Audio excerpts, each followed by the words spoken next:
नमस्कार मित्रों, मैं हूं आपके साथ अशोक वर्मा। आप देख रहे हैं टीवी 20 न्यूज पर फटाफट खबरें। बने रहिए हमारे साथ। गाजीपुर पुलिस ने 2 असलाह तस्करों को गिरफ्तार किया है और भारी संख्या में असलाह बरामद कर लिया है। आपको बता दें कि पुलिस अधीक्षक के निर्देश पर थाना दुल्लापुर एवं स्वाट टीम गाजीपुर को पुलिस मुठभेड़ में एक बड़ी सफलता हाथ लगी है, जिसमें 2 तस्करों को गिरफ्तार किया गया है और भारी संख्या में अवैध असलाह बरामद किया गया है। आपको बता दें कि थाना दुल्लापुर एवं स्वाट टीम गाजीपुर द्वारा पुलिस मुठभेड़ में 2 असलाह तस्करों को गिरफ्तार किया गया। कब्जे से 12 अवैध असलाह, 9 अवैध तमंचा, 8 अवैध जिंदा कारतूस व 1 अवैध खोखा कारतूस, 2 अवैध पिस्टल, 4 अवैध जिंदा कारतूस, 1 पिस्टल, 2 जिंदा कारतूस व मारुति कार बरामद किया है। आपको बता दें कि पुलिस अधीक्षक गाजीपुर द्वारा अपराध एवं अपराधियों के विरुद्ध चलाए जा रहे अभियान के तहत दुल्लापुर पुलिस को ये सफलता हाथ लगी है। योगी सरकार में अब अपराधियों की खैर नहीं। पुलिस अधीक्षक के निर्देश पर अपराधियों के खिलाफ लगातार कार्रवाई की जा रही है। इस क्रम में आजमगढ़ पुलिस को बड़ी सफलता मिली है। आपको बता दें कि विगत दिनों हो रही लूट व गोली मारने की घटना का पुलिस ने आज खुलासा करते हुए 4 आरोपियों को गिरफ्तार किया है, जिनके कब्जे से 1 पिस्टल, 1 तमंचा, घटना में प्रयुक्त 2 बाइक और लूट के लगभग 1,58,000 रुपए बरामद किए गए हैं। एसपी सुधीर कुमार सिंह ने घटना का खुलासा करते हुए बताया कि बेरियागंज व रौनापार थाना क्षेत्र में घटना को यह गैंग अंजाम देता था।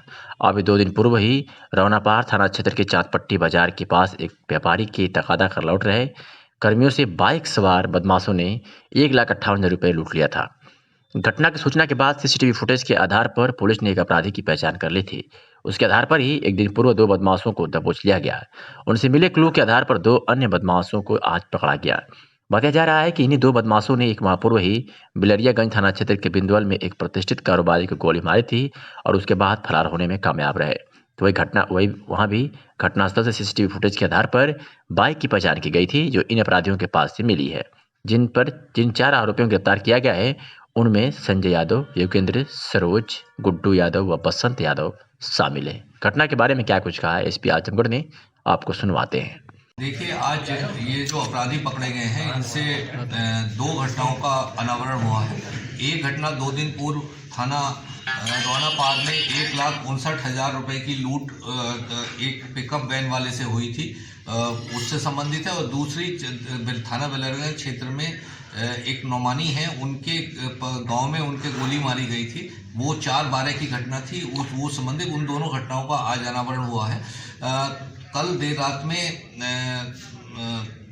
2 अभियुक्त पुलिस मुठभेड़ में गिरफ्तार हुए थे, जिनसे लूटी गई रकम, जो कि रौनापार क्षेत्र में लूटी थी, उसके 1,20,000 रुपए बरामद हुए। उनसे एक रिवॉल्वर, एक तमंचा और मोटरसाइकिल बरामद हुई थी। इन दोनों अभियुक्तों द्वारा जो 4/12 की घटना है, नौमानी को गोली मारने वाली, वो भी इनके द्वारा कारित की गई थी और उसमें प्रयुक्त अपाची, जो व्हाइट अपाची थी, वो इनसे बरामद हुई है। इनसे पूछताछ पर 2 और अभियुक्त सामने आए, जिन्हें आज गिरफ्तार किया गया है और उनसे बचे हुए 38,000 रुपये उनसे बरामद किए गए हैं। इस तरह से ये 4 अभियुक्त गिरफ्तार हुए हैं और लगभग पूरी रिकवरी 1,59,000 में से 1,58,000 रुपए की, जो कि लगभग 100% रिकवरी है, वो इनसे हुई है। इनके पास से एक और मोटरसाइकिल बरामद हुई है, जो बाद वाले पकड़े गए 2 अभियुक्त हैं, जो इस लूट वाली घटना में प्रयुक्त हुई थी। तो इस तरह से 2 मोटरसाइकिल हैं, एक रिवॉल्वर, एक तमंचा है और ये 1,58,000 रुपये टोटल रिकवरी इनसे की गई है। ये एक उत्कृष्ट कार्य है, जो कि थाना बिलरियागंज के एसओ और रौनापार की जो पुलिस टीम है, उनके द्वारा मिलकर किया गया है और इस पूरी टीम को मेरे द्वारा 25,000 रुपये का इनाम अपनी तरफ से घोषित किया गया है। सर, फर्स्ट प्रिमा फिसाई ये जो लोग हैं, क्या किसी गैंग से इनपुट है इनका, या किस तरीके से असलाह इनके पास आता है, फिर गोली मार देते तो किसी आपराधिक गैंग से इनका वास्ता है? देखिए, ये नौमानी के गांव के एक और हैं, जो थोड़ा सा अवैध कार्यों में लिप्त रहते हैं और उनसे, क्योंकि ये नौमानी वहाँ कुछ टोका टाकी किया करते थे, उस रंजिश पर इन्हें गोली की थी। ये उनके शागिर्द हैं जो पकड़े गए हैं और ये जो इसमें जो संजय यादव है, ये पहले भी कई घटनाओं में शामिल रहा है, लेकिन इसके द्वारा ये अभी तक लाइट में नहीं आया था, पकड़ा नहीं गया था और आज पहली बार पकड़ा गया है।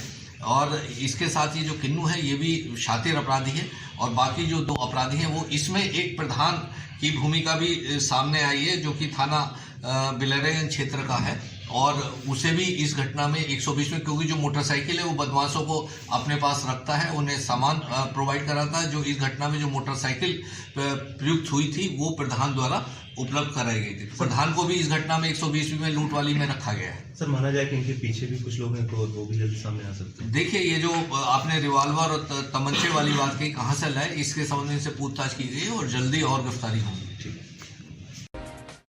राष्ट्रवादी युवा अधिकार मंच द्वारा नौजवानों के विभिन्न मुद्दों को लेकर व उन्हें न्याय दिलाने को लेकर युवा अधिकार एवं न्याय यात्रा निकाली जा रही है, जो कल स्वामी विवेकानंद की जयंती पर गोरखपुर से शुरू हुई है और 26 जनवरी 2021 को नेताजी सुभाष चंद्र बोस की जयंती पर दिल्ली में समापन होगा। राष्ट्रवादी युवा अधिकार मंच के राष्ट्रीय अध्यक्ष शशांक शेखर ने टीवी 20 न्यूज संवाददाता को बताया कि यह यात्रा कल गोरखपुर से चली है, आज आजमगढ़ से होते हुए दिल्ली पहुंचेगी। श्री सिंह ने कहा कि इस यात्रा से युवाओं को न्याय मिलेगा।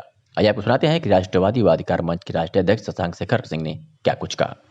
युवा अधिकार एवं न्याय यात्रा जनपद गोरखपुर से 12 जनवरी को स्वामी विवेकानंद की जयंती के शुभ अवसर से प्रारंभ होकर के 23 जनवरी नेताजी सुभाष चंद्र बोस की जयंती के शुभ अवसर पर दिल्ली में संपन्न होना है। उसी क्रम में आज आजमगढ़ जनपद में ये यात्रा होकर के गुजर रही है, तो मैं आप लोगों से बातचीत करना चाहूँ। जी बताइए, क्या कहना चाहते हैं? नौजवानों को मुद्दों को लेकर के आपसे बातचीत करना चाह रहे हैं। जिस तरीके से देश में आप देख रहे होंगे कि प्रधानमंत्री जी से लेकर के मुख्यमंत्री तक नौजवानों की बात अपनी भाषणों में करते हैं। हर राजनीतिक दल इसके पहले भी बात करते रहे हैं, लेकिन नौजवानों के लिए अभी तक कोई युवा आधारित नीति नहीं बनी। नौजवानों के लिए कोई राष्ट्रीय स्तर पर आयोग नहीं बना। लिहाजा आज नौजवान रोजगार के लिए दर दर भटकने को मजबूर है। नौजवानों का सिर्फ राजनीतिक इस्तेमाल हुआ है। इसलिए राष्ट्रवादी युवा अधिकार मंच अपनी नैतिक जिम्मेदारी समझते हुए सकारात्मक और जिम्मेदार पूर्ण भूमिका में ये युवा अधिकार एवं न्याय यात्रा के माध्यम से युवाओं को अधिकार एवं न्याय दिलाने के लिए ये प्रेस वार्ता बुलाई गई है। युवाओं से क्या कहना चाहते हैं? देखिए, युवाओं से सिर्फ इतना कहते हैं कि जो भी राजनीतिक पार्टियां पहले की भी और वर्तमान में नौजवानों को सिर्फ बड़ी बड़ी बातें करके अब तक उनको वोट बैंक और प्रचार तंत्र के रूप में धार्मिक उन्माद फैला करके, जातिगत उन्माद फैला करके उनका इस्तेमाल करती रही हैं। नौजवानों को जाति, धर्म, मजहब, संप्रदाय से परे होकर एक मंच पर इकट्ठा होना पड़ेगा, ताकि इन राजनीतिक दलों को सकारात्मक राजनीति की तरफ सोचने पर विवश होना पड़े। स्वामी विवेकानंद जी यदि युवाओं का सबसे बड़ा कोई प्रेरणा स्रोत है तो स्वामी विवेकानंद जी हैं। देश ही नहीं, अंतर्राष्ट्रीय पटल पर कैसे उनको शिकागो में पहचाना गया था। शिकागो से पूरी अंतर्राष्ट्रीय उनकी पहचान हुई थी। तो 12 जनवरी को उनके जयंती के शुभ अवसर पर मैंने एक कार्यक्रम प्रारंभ किया। और अंत करें सुभाष चंद्र बोस की जयंती पर। जी, इन लोगों के आप जीवन शैली को देखिए। ये लोग राजनीति, आज की राजनीति और उनकी राजनीति की फर्क समझिए। वो देश और राष्ट्र निर्माण की बात करते थे, साधारण तरीके से करते थे, देश और राष्ट्र के हित में करते थे। वो नाम के पीछे नहीं मरे। सारे लोग वही जातिगत और धार्मिक आंकड़ों में फिट बैठते हैं। एक तरीके से कह लीजिए तो ये सामाजिक विष फैलाने का कोशिश करेंगे। जिस चीज़ को ख़त्म करना चाहिए, जो जातिगत धार्मिक इधर पिछले 3 दशकों से देखा जाए तो अपने चरम पर है, इसकी समाप्ति की बात करनी चाहिए। तो मुझे नहीं लगता कि ऐसे लोगों को जनता को स्वीकार करना चाहिए, ऐसे लोगों को नकारना चाहिए। जाति, धर्म, मजहब, संप्रदाय से परे होकर 65% नौजवानों को इसीलिए इकट्ठा करने की बात मैं कर रहा हूँ। आजमगढ़ जिले के बीजेपी कार्यालय पर विवेकानंद जयंती के उपलक्ष्य में युवा मोर्चा द्वारा घोसी के विधायक विजय राजभर के द्वारा स्वावलंबी बने युवाओं को प्रशस्ति पत्र, साल देकर सम्मानित किया गया। वहीं विजय राजभर ने बताया कि जितने भी युवा उद्यमी हैं उन्हें केंद्र और प्रदेश सरकार द्वारा उन्हें आगे बढ़ाने के लिए योगी सरकार के आर्थिक सहयोग से बढ़ाने का कार्य किया गया है, जो सारा विकास देश के परम वैभव के लिए युवाओं द्वारा ही विकास किया जा सकता है। वहीं युवा मोर्चा के जिलाध्यक्ष कमलेंद्र मिश्र का कहना है कि आज विवेकानंद की जयंती पर स्वयं सरकार की मदद से उद्यमी व स्वरोजगार को विकास देने वाले युवाओं को सम्मानित किया गया है। इस बाबत क्या कुछ कहा विजय राजभर, विधायक घोसी और कमलेंद्र मिश्र युवा मोर्चा जिलाध्यक्ष ने, आपको बारी बारी से इन दोनों की बात सुनवाते हैं। जैसा कि आप सभी जानते हैं, हमारे देश के गौरव और युवाओं के प्रेरणा स्रोत मुझे हम हम सभी के स्वामी विवेकानंद जी का आज 12 जनवरी को जन्मोत्सव का दिवस है। इस अवसर को पूरे हिंदुस्तान में युवा महोत्सव, युवा दिवस के रूप में मनाया जाता है। उसी क्रम में भारतीय जनता पार्टी जो नौजवानों को लेकर के बहुत चिंतित है, उनके विचारों पे, हमारे विवेकानंद जी के विचारों पे चल करके नौजवानों को आगे बढ़ाने का काम, उनको राजनीति में और विभिन्न क्षेत्रों में नौजवानों को नेतृत्व देने का काम हमारी पार्टी कर रही है। उसी क्रम में आज जनपद आजमगढ़ के जितने भी युवा उद्यमी हैं, जिनको हमारे केंद्र और प्रदेश सरकार द्वारा उनको प्रोत्साहित करके उनको अपना उद्यम बढ़ाने का काम जो हमारे पूज्य महाराज जी ने अपने आर्थिक सहयोग से किया है, ऐसे इस कार्यक्रम में हम सभी उनको सम्मानित करने का काम आज किया है। इस तौर पे हमें आज यहाँ मुख्य अतिथि के रूप में बुलाया गया है। मैं आजमगढ़ जनपद का आप सभी के माध्यम से मैं आजमगढ़ जनपद का हृदय की गहराइयों से आभार व्यक्त करता हूँ। अन्य युवाओं को क्या संदेश देना चाहेंगे कार्यक्रम से जुड़ने के लिए? हमारे जो भी युवा हैं, मैं सिर्फ आज के दिवस पे इतना ही कहना चाहता हूँ, जो हमारे प्रेरणा स्रोत स्वामी विवेकानंद जी के चिन्हों पे चलें। बाकी सारा विकास हमारे स्वामी विवेकानंद जी ने कहा था, जब एक धर्म सभा हुई थी, पूरे विश्व के लोग जहाँ एकत्रित थे, उन्होंने कहा था इस देश को परम वैभव को ले जाने के लिए हमारे युवा ही काफ़ी है। अगर युवाओं का नेतृत्व मिलेगा तो हमारा भारत पूरे विश्वगुरु के रूप में विकसित होगा, स्थापित होगा। ऐसा मैं कहना चाहता हूँ आज के दिवस के अवसर पे अपने युवा साथियों से कि आप स्वामी विवेकानंद जी के कहे हुए चिन्हों पर चलेंगे तो विकास की कमेटी हो जाएगी। आज कितने युवाओं को सम्मानित किया गया? लगभग 25 युवाओं को सम्मानित किया गया। जो लोग बेरोजगारी की बात करते हैं तो एक संदेश देने के लिए और उस युवा को हम समाज में प्रेरणा के रूप में, जैसे स्वामी विवेकानंद युवाओं के लिए प्रेरणा है, वैसे हर एक युवा जो अपने मेहनत से, अपने दम से अपने काम को एस्टेब्लिश किया है, काम कर रहा है और समाज में एक संदेश दे रहा है, उस चीज को मतलब हम इस कार्यक्रम के माध्यम से जनता में और समाज में युवाओं को प्रोत्साहित करने के लिए किए हैं। और इससे मुझे पूरा विश्वास है कि जो अभी युवा मीडिया के माध्यम से, सोशल मीडिया के माध्यम से इस कार्यक्रम को देखेगा, वो कहीं न कहीं अपने बारे में भी सोचेगा कि अगर आप वो युवा कर सकते हैं तो मैं क्यों नहीं कर सकता। तो इसलिए युवा उद्यमी कार्यक्रम का ये भारतीय जनता पार्टी ने, राष्ट्रीय नेतृत्व, प्रदेश नेतृत्व, क्षेत्र नेतृत्व ने इस चीज़ को निर्धारित इस कार्यक्रम को किया और आज इसको युवा दिवस के रूप में भाजपा कार्यालय पे मनाया गया। ग्राम पंचायत चुनाव आते ही आपराधिक गतिविधियां शुरू हो गई हैं। अब ऐसे लोग अपने प्रतिद्वंदियों को किसी न किसी बहाने साधने में लगे हुए हैं, जिससे हत्या और मारपीट की घटनाएं बढ़ती जा रही है। ताजा मामला उत्तर प्रदेश के मऊ जिले के चिरैयाकोट थाना क्षेत्र का है, जहां मंगलवार देर रात बदमाशों ने पूर्व प्रधान के भतीजे की गोली मारकर हत्या कर दी। युवक पुलिस भर्ती के लिए साथियों के साथ दौड़ लगा रहा था। युवक की हत्या के बाद नाराज ग्रामीणों ने सड़क पर सब रख कर जाम लगाया। वहीं पुलिस के वाहनों पर पथराव भी किया। 112 नंबर डायल पुलिस के वाहन और एक पुलिस की बाइक को आग के हवाले भी कर दिया गया। आपको बता दें कि इस घटना को 1.5 साल पूर्व हुई प्रधान की हत्या से जोड़कर देखा जा रहा है। आपको बता दें कि असलपुर निवासी 27 वर्षीय अरविंद कुमार पुलिस भर्ती की तैयारी के लिए मंगलवार रात 8 बजे की समथिंग अपने 7 साथियों के साथ दौड़ लगाने गया था। गांव के पास से कुछ बदमाशों ने युवक को घेर लिया। बदमाशों ने युवक पर ताबड़तोड़ फायरिंग कर उसे मौत के घाट उतार दिया। युवक की हत्या होते देख उसके साथी मौके से भाग गए। चिरैयाकोट के असलपुर में अरविंद की हत्या में 1.5 साल पूर्व गांव के पूर्व प्रधान मुन्ना राव की हत्या में शामिल आरोपित के होने की संभावना जताई गई है। इसमें 50,000 रुपए का इनामी राहुल सिंह का नाम सामने आ रहा है। मौके पर हत्या को लेकर इनामी के होने की संभावना है। थानाध्यक्ष रुपेश कुमार सिंह का कहना है कि बदमाश की गिरफ्तारी के लिए प्रयास जारी है। बताया जा रहा है कि अरविंद कुमार पूर्व प्रधान मुन्ना राव के बेटे का मित्र था। जिसकी सरकार हो उसे ही न्याय न मिले तो इसे क्या कहा जाएगा। आजमगढ़ में एक ऐसा ही नजारा देखने को मिला है, जहां भारतीय जनता पार्टी जिला मंत्री महेंद्र मौर्य ने जनहित के साथ सुधरी मांगों को लेकर विगत 51 दिनों से धरने पर बैठे हुए थे, जिसे भाजपा प्रदेश महामंत्री अनुप गुप्ता और जिलाध्यक्ष आजमगढ़ सदर ध्रुव सिंह से वार्ता के बाद धरने को 3 महीने के लिए मौर्य द्वारा स्थगित किया गया है।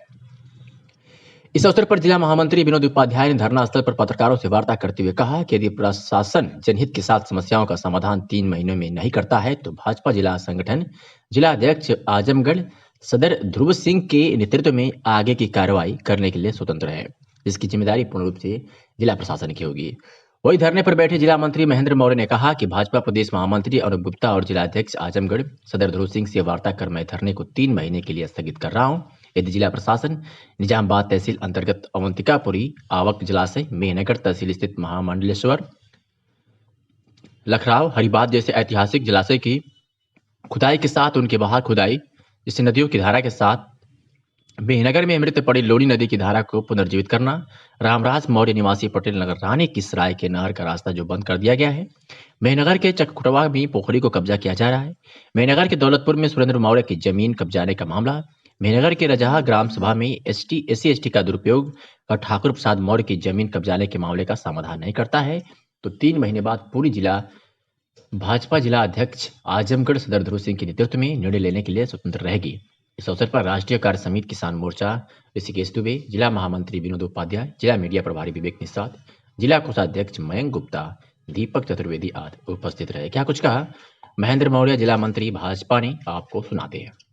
आश्वासन मिला है कि काम होगा, लेकिन काम में जो विलम्ब हो रहा है, जो निचले स्तर के जो अधिकारी हैं वो देश बस कार्य कर रहे हैं जिले में। इनके लिए मैं बैठा था, आज 51 दिन पूरा हुआ है। संगठन के निर्देश के क्रम में 3 महीना के लिए धरना स्थगित किया जा रहा है। माननीय जिलाध्यक्ष जी ने कहा कि अगर 3 महीने में सभी बिंदुओं पे कार्य नहीं होता है तो पूरा जिला टीम इस धरने में आएगी और काम करेगी और शांतिपूर्वक धरना होगा, क्योंकि हम भारतीय जनता पार्टी के जिम्मेदार कार्यकर्ता हैं।